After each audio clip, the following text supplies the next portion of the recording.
Welcome back to Right on Four Corners. I'm your host, DelSheree Spinner, and I'm excited to talk to our guest. I've loved doing this show and getting to know more about New Mexico history and how that connects to larger topics, and this is a book where I got to delve into that a little bit more. We're going to be talking to Garrett Peck about his newest book, The Bright Edges of the World, Willa Cather and Her Archbishop. Garrett, go ahead and introduce yourself. Well, thank you so much, DelSheree. Welcome, everyone. Thank you so much for hosting me here today, and thanks for tuning in. Again, I'm Garrett Peck, and I live in Santa Fe, and I'm an author, public historian, and tour guide in Santa Fe. I came here for the very first time in 1998 with my mom, and she made me read, as part of my homework for coming to visit New Mexico, she made me read Willa Cather's Death Comes to the Archbishop, and I kind of thought this would be a great idea for a book. Like, how did Cather write this book that she called her, quote, best book? So I've been working on this book for, the better part of 3 decades. And it came out on March 10th. I'm very excited. I had read some of Cather's shorter works here and there through, various classes. And when I got the book, I think I read just the very first, probably 10 pages. And then I was like, hold on. So I actually had read 2 books for this interview because I went back and read Death Comes for the Archbishop so that I could better understand what you were talking about. And it was really fascinating because I was listening to the audiobook while reading your book and kind of doing that at the same time. So it was really fun to do both of those at the same time and see how the book was unfolding as you're explaining various parts of it. So I recommend that approach to anybody who hasn't read it but who's interested because it was a cool experience to do that way. Wonderful. So glad to hear that. I had my book publication party, which is at Bishop's Lodge in Santa Fe. We had a big crowd of people, and someone in the audience asked, which book should I read first? And I was like, whichever you want. You can start with Death Comes to the Archbishop or start with my book. I mean, either way, it's totally fine. But I love the fact that you chose and to start with Cather's novel first. Although now you might want to go back and read Cather's novel again, now that you know so much more about how she wrote it. So you'll end up reading 3 books, right? Yeah, I think at some point I had that thought too. I was like, actually, now I'd like to go back and read it again because listening to it, it made it easier for me to do both at the same time. But sometimes with certain books, when you listen to it through audio, it's a little bit harder to just stay focused on everything. And so I was like, you know what? I need to go back and read it in a physical copy to where I'm really devoting my full attention to it. Because sometimes when you're doing chores and listening, your mind wanders here and there. So I was like, so many interesting details. And I was like, I need to go back and focus.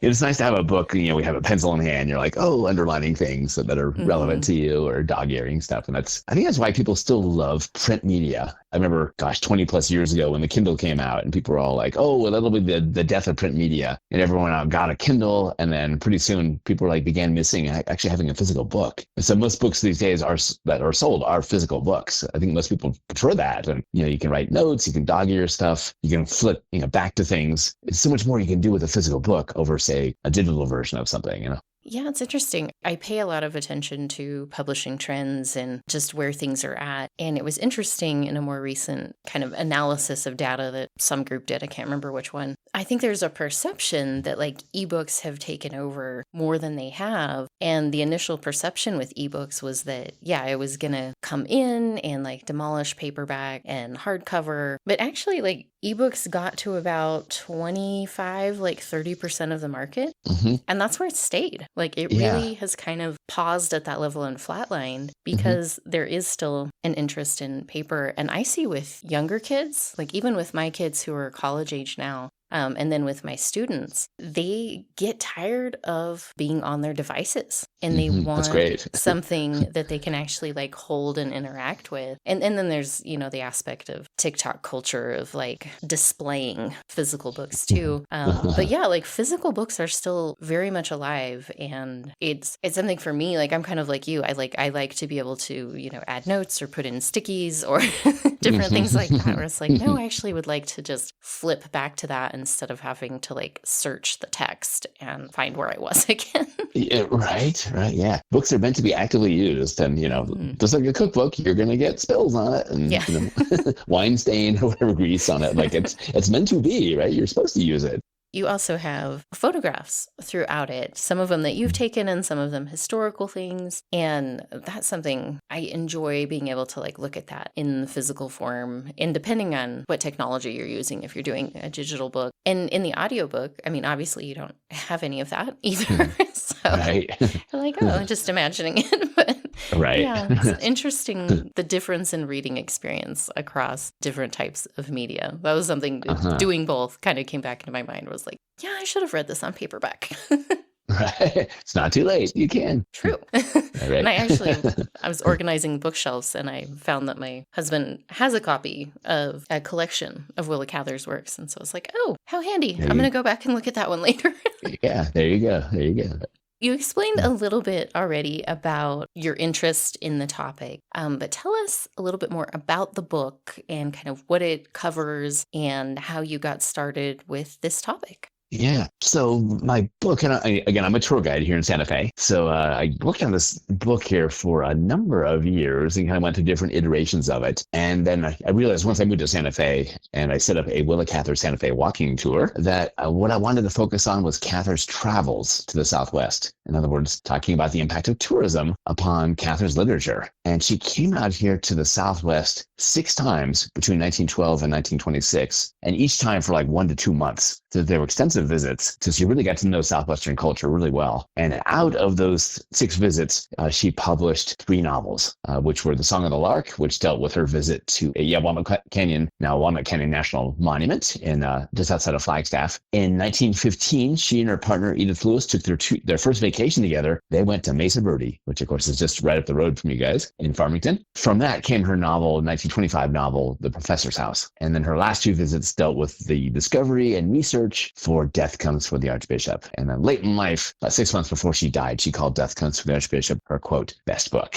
That's kind of how I approached the book. And then, of course, looks at the whole infrastructure, how Catherine was a tourist out here. Back then, she heavily used the Fred Harvey system, which is a railroad-based business model, because Catherine and Lewis, her partner, lived in the West Village and never owned an automobile. So when she came out here, she always took the train. And so being able to follow after Catherine's travels, one thing I really love about Catherine is she almost always used hotel stationery. So her letters are little nuggets of where she was, but also, her moods, what she had seen and whatnot. So it's like a little trail of cookie crumbs that you get to follow when she's at La Fonda or La Posada in Winslow or, whatever, or El Navajo and Gallup, all these different places that she did visit and of course dined at many Harvey houses along the way. So, but again, she was out here for a long time. Each visit, many of our visitors to New Mexico will come out here for a long weekend or something. And, they'll go to Meow Wolf, they'll go to the shed, and they might go to Bandelier or go for a hike, and they fly home. And it's kind of I'm glad they're coming here and all, certainly, but it's a kind of a superficial visit. Like, you're not really getting engrossed in New Mexico or Southwestern culture. So it's more like you're just going sightseeing, and okay, maybe you're trying our good food and all, but like, you're not learning all that much about the Southwest by such a short visit. You do kind of need to come longer. There's different kinds of tourism and whatnot, and I always encourage people when they come out here to New Mexico to stay for at least a week, because we have such fabulous destinations to come see. To follow up on that, as I was reading this and seeing how she immersed herself in the culture and really took the time to learn about the history of the area, and you bring up in the book that obviously over the passage of time, some of the perceptions or the way she described or talked about certain things, that has changed, and some of the language is a little bit different and the perceptions are a little bit different. But like, she really seemed to embrace it and try to understand the area. And that really stuck out to me because some class I was taking in grad school, I ended up reading some of Aldous Huxley's work, Brave New World, one of them, and one of the ones he's most known for. But I also was delving into his history as an author and his inspiration, and learned that he came to this area and did one of the detours. And what he took away from that experience and the way he portrayed it in his book was so wildly different. And really, when you look at it from today's perspective, really kind of offensive, to be perfectly honest. Because it's like he visited one of the reservations and saw them as, this fascinating primitive group. And he took that and kind of portrayed the reservations in Brave New World in a very similar manner of really kind of degrading. And those characters were more wild and uneducated and, had to be brought up to the level of the real citizens. And so that really struck me, having having read that and learned about Huxley and then seen like his portrayal after experiencing the Southwest. And like I was really like kind of turned off by that learning about it. I was like, right, yeah. could have done better here. Right. Well, of course, there was a point to all of it that pointing out the limitations of this modern society that was so genetically pre-programmed for all its citizens for their functions. Whereas, okay, here's the actual human beings who are just natural human beings and all. But yeah, I mean, he called the space that was kind of walled off the savage reservation. And of course, Native people do not like being called savages. For them, that's rather racist for them. And with Cather, of course, she's modern scholars kind of criticize her for never covering when she was writing about Red Cloud, Nebraska, where she was from, where she grew up, never really acknowledging the fact that like the Pawnee and other tribes were there, simply moved out of the way by the U.S. government for white settlers to come in. And it wasn't until Death Comes to Archbishop she actually created two indigenous characters, and they're both very sympathetic characters. And she got to know Pueblo culture really quite well. And, she befriended Tony Lujan, Mabel Dodge Lujan's husband, and he was from Taos Pueblo. The Osabio character, who was Navajo in the novel, was based on Tony Lujan. He's a very nice and very sympathetic character. So I love the fact that Cather is now drawing this multicultural novel, and she's including indigenous perspectives in this. I mean, they're both minor characters, but at least they're there. They're present. There's representation in the novel. So I just love the fact that, Cather was sympathetic towards Pueblo culture, and she subtly wove Pueblo culture and spirituality into the novel. It's really, really wonderful. So I got a whole chapter dealing with this question. It's subtle, but it's there, her understanding of it, because she visited the majority of Pueblos as a tourist, and I think got to know, as well, by the way, as visiting ancestral Pueblo sites, but I think she got to know Pueblo culture fairly well and a good understanding of what their culture is about. So I'm very proud of Cather having done that, especially at such an early age. When most Americans knew about Indian culture, in quotes, was, James Fenimore Cooper. And she's drawing a completely different portrait of Native people. Yeah, I mean, it was really interesting to see because she's a very complex person. We'll get into that in a lot of her views. And even if looking at it now from a modern lens, if it's not 100% of how it would be looked at or talked about today, but it was really for the time period, particularly to take an interest, to see value.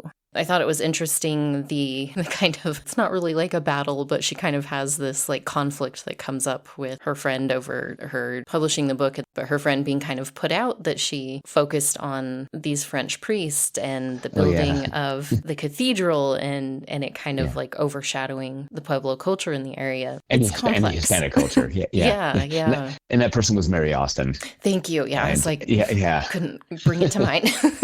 Austin's so interesting, and she was an outsider. She lived the last 10 years of her life in Santa Fe, but was, as we would describe her today, being rather woke. She was a keen defender of Hispanic culture and Pueblo culture as well. She really took up the mantle of defending them, as well as historic preservation. Cather has this really prophetic statement in the novel that I just think was so profound. Toward the end of the novel, where she has her fictional hero, Archbishop Latour, state that I once thought that the Indians would die out, but now I believe God will preserve them. And this is, 1926 when she writes this. The worst is still ahead, the termination policy under the Eisenhower administration, whereby basically the U.S. government's policy is to drive all the Native people off their reservations and force them once and for all to assimilate. And of course, going along with that is the already established Indian boarding schools. It isn't until we get to Richard Nixon that finally we terminate the termination policy and we give Blue Lake back to Taos Pueblo and so on. And things begin to change for Native America. There's more of a respect, more recognition of what they've gone through and whatnot. And here's Cather in 1926, essentially saying, Native America is not going to die out. They're going to survive. Things don't really start changing until the 70s, but she sort of prophesies this. I think I'm very proud of her for saying that, recognizing that Native America is valuable, and we recognize that they're important fellow citizens and fellow human beings to us. Because it was very much not the general consensus at the time. Right? Yeah. Boggles my mind. Like from doing this show over the last 3 years, I've had a lot more opportunity to learn about the Southwestern history particularly. And it's fascinating because I grew up here. So I was taught New Mexico history and, taught about this area. And so much of it was so inaccurate and so one-sided. And it's really not until I was in college as an adult that I started learning more the accurate history of this area and how that has shaped who we are today in this area. And it's interesting because even in the state, they just recently took away the requirement of New Mexico history in high school. It's not taught anymore. There's one class in middle school and, that wraps it up. We're missing so much and downplaying the identities and the history history of this area and how it has contributed to the current state of how we interact and how we view each other and how our societies in different parts of the state have come together. Because those attitudes of otherness and we've got to turn you into the mainstream, right? Those persisted for so long. And that is still something that as cultural groups and societies that still trying to move past that and rediscover and reclaim culture and religion and language. It's really fascinating to see with my students, this history has really shaped them and affected them, and they just really have no idea most of the time. And without understanding our history, then we don't necessarily understand our cultural fault lines, which, of course, living in such a multicultural state, we will have fault lines. And so being able to understand someone else's perspective that's different from your own and respecting them for that. Why does someone else feel differently about an event that occurred in history? Being able to empathize with other people, you may not have to agree with it, but empathize with someone else's viewpoint is so powerful. And we have a lot of different viewpoints out here in New Mexico because of this, right? Well, and I had wondered, because you go into a lot of Cather's personal experiences in life as well, and I wanted to ask your thoughts as far as growing up in and coming into her writing career in her adulthood in the early 1900s and her lifestyle, living with Edith in a partnership that I know in some cases you mentioned looked at as kind of a work relationship at times, and it wasn't widely discussed that they were in a lifelong romantic partnership and kind of where her identity was and how that's looked at today. There was different language at the time, but her experiences having to quietly live her own identity and not being able to really fully be herself in public in a lot of ways, if that contributed toward her willingness to look at another group of people who were otherized and put in the position of either you become what we want you to become or, just more and more rights and land and space and everything was taken away. But I just want to, ask your thoughts on kind of that relationship between how she had to protect herself and who she was and her identity and how she viewed others who were not accepted in the mainstream society. Yeah, that is so interesting. Yeah, such an interesting question. There was this academic debate that went on for decades about, was Catherine lesbian or not? And in part because her own family, especially her niece and nephew, were very adamant that their aunt was not lesbian. And when the letters got released to the public for scholars to start quoting from, her college era letters are very, very, very clear that she was lesbian. She was writing very openly about her attraction to women, etc. And as she got in the professional world, she really dialed that back quite a bit. And I think she understood at that time this was sort of okay, you're going to get fired, or how can you have a career back then if you're outly gay, if you're outly lesbian, if you're outly queer. And so the times have changed quite a bit since then. So she learned, I think, to basically just keep it private. So obviously some family and a lot of her friends knew, but the public never knew. And that's hence we ended up, having this public debate for so long. Catherine kind of developed through her writing this keen empathy, which is so fascinating when you read her essays. When she was in college, she was writing for the Hesperian, which was the college newspaper at the University of Nebraska-Lincoln, where she went to college. She was a college-educated woman, kind of rare for back then. And by the way, that's where my dad went to dental school, too. And she was sort of this bomb-throwing, bridge-burning theater critic and arts critic. Just you read her columns and are just oh my gosh, woman, be kind. She was just incendiary about going to see a performance and just would nuke performers. And over time, she kind of dialed that back and became much more empathetic. And I think that's kind of the maturity process that we all go through as we get older. When we're younger, oftentimes we see things in black-white terms. As we get older, we see things in gray areas and realize, hey, you know what? We're all flawed. We've all got our problems. Be a little gentle with other people because they're struggling too. And people are just oftentimes just trying to do their best. So the fact she could kind of come around and begin empathizing with other people and then recording that and, learning about public culture, Hispanic culture and whatnot, and then writing about that in her books, it's really kind of remarkable to see. And I think Death Comes with the Archbishop is, I agree, it's her best book. It's kind of the peak of her career where she developed this writing style of knowing what to leave out. She called it the thing not named, which a lot of Catholic scholars have had a field day with because they interpret all kinds of books around this concept. But she was basically saying look, you don't have to include every little detail. You can allow the reader to use their imagination to connect the dots. So she wrote this, especially with Death Comes to the Archbishop. You see lots of places where she plants the idea, never connects it, but your mind does. It's really pretty incredible as you're reading the book.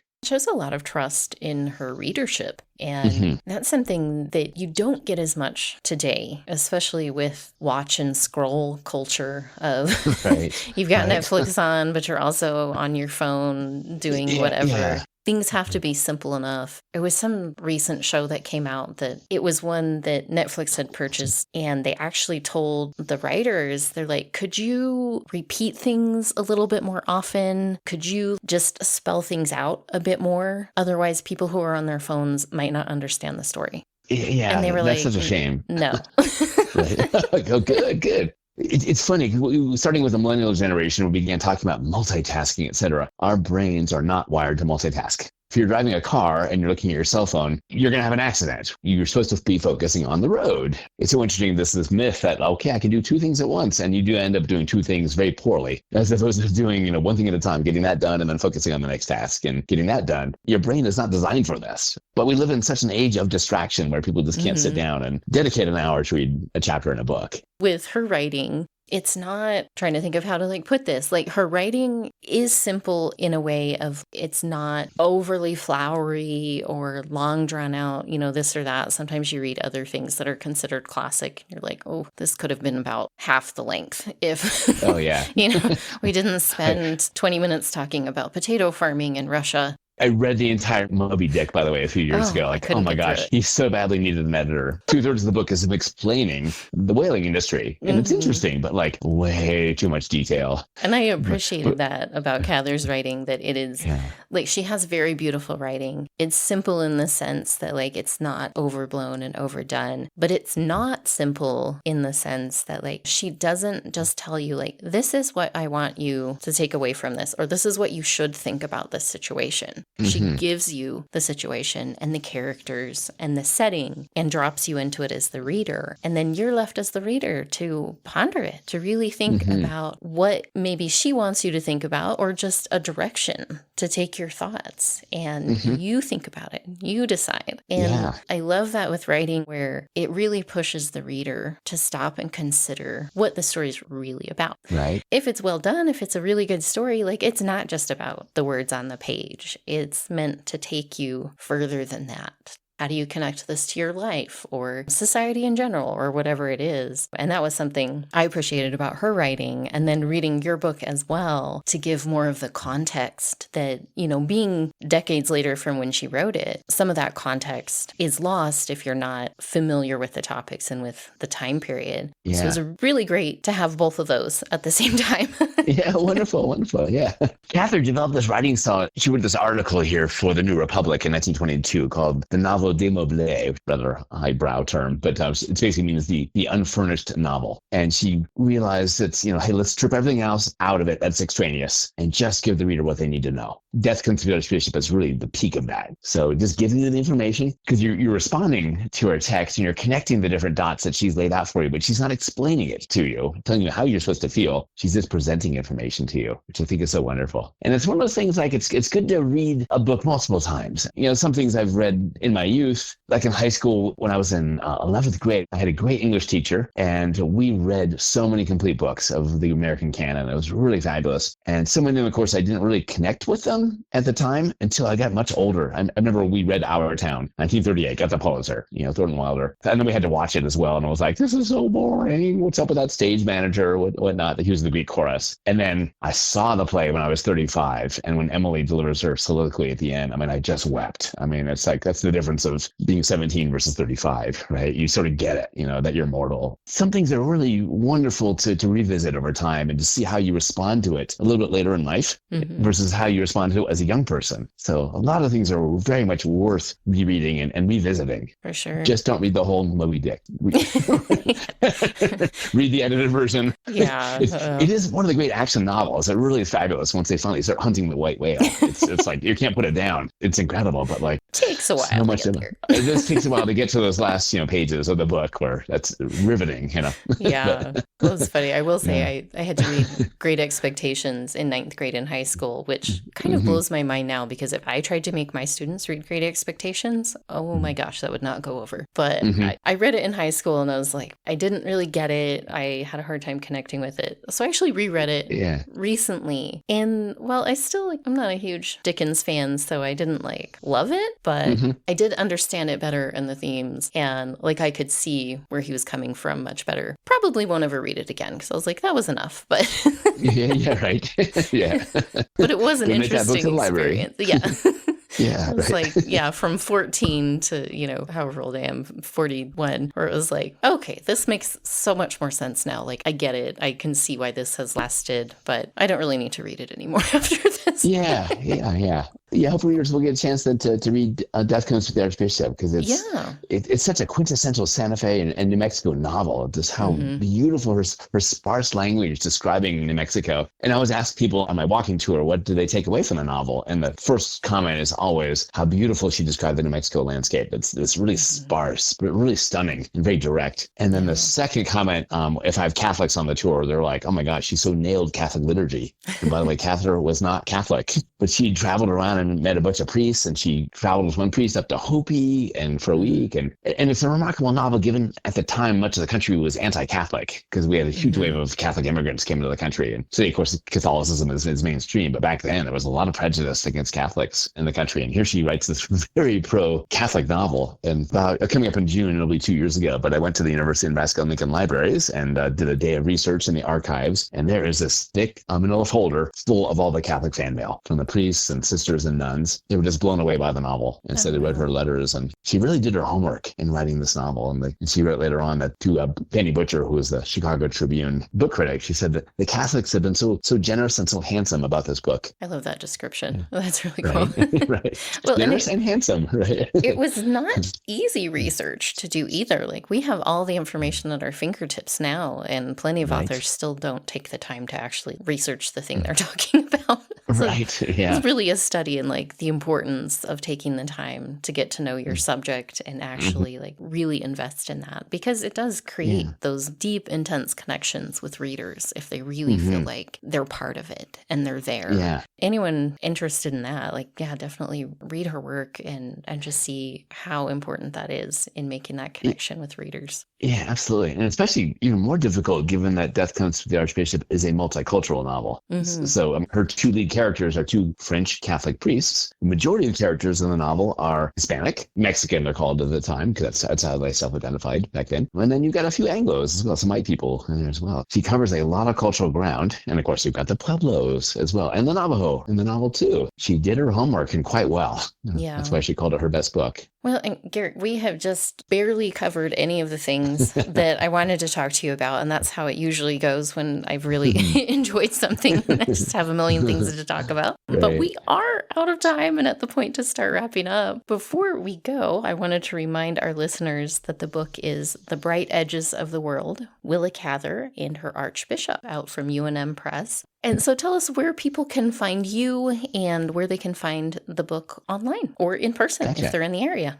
Yeah, so I live in Santa Fe, and just getting the book tour going. So I've done a half dozen events here or so. The book came out on March 10th, and I'll be doing a lot of different book events here around New Mexico as well as nationwide.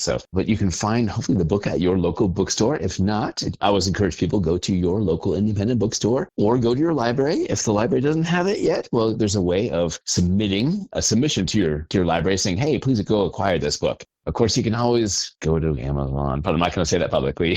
Jeff Bezos has enough money already. I really want to encourage people to go to local bookstores or local libraries and support our local culture, because that money that you spend gets invested right back into your community. It's so important here for you. And if you have a book group, you can always invite me to come speak to your book group. We can do that over Zoom or Google Meets. And I've got a website, which is my name, GarrettPeck.com, and I've got a contact me feature. You're going to send me an email, and I'll be glad to show up. Thank you so much. Appreciate you taking the time to come chat with me about your book. Absolutely. Thank you so much, DelSheree, and thank you for everyone for tuning in here today.